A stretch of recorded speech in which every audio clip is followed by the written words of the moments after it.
वित्त मंत्री पी चिदम्बरम ने लोकसभा में पेश किया साल 2014 का अंतरिम बजट।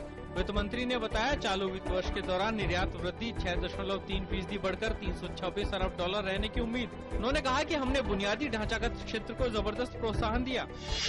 वित्त मंत्री पी चिदम्बरम ने कहा कि उत्पाद शुल्क कटौती से चालू वित्त वर्ष में 300 से 400 करोड़ रुपए के राजस्व नुकसान का अनुमान। उन्होंने कहा कि साल 2014-15 में 6% की वृद्धि दर हासिल की जा सकती है।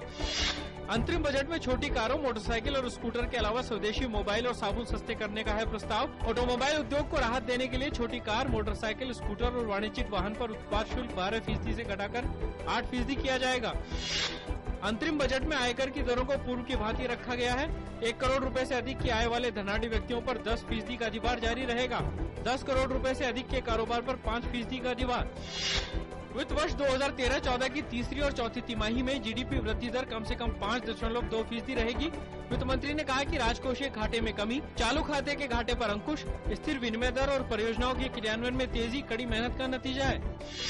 यूपीए के 10 साल के शासनकाल में औसत आर्थिक वृद्धि 6.2% रही, जबकि राजग के 1999 से 2004 के कार्यकाल के दौरान औसत वृद्धि 5.9% रही थी। अंतरिम बजट में खाद्य उर्वरक और ईंधन सब्सिडी के लिए 2,46,397 करोड़ रुपए आवंटित।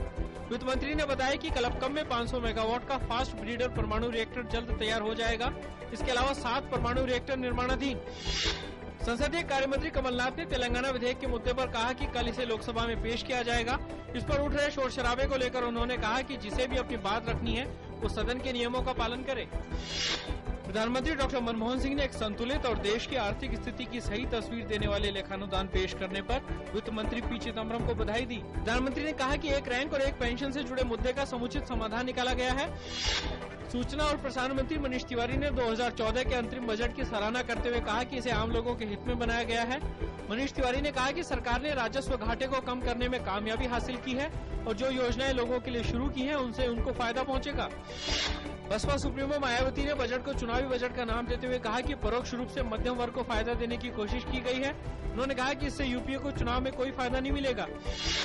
सीपीआई नेता डी राजा ने अंतरिम बजट को कमजोर अर्थव्यवस्था का कमजोर बजट बताया। भाजपा नेता जसवंत सिंह ने इसे चुनावी बजट बताते हुए एक रैंक एक पेंशन योजना का स्वागत किया।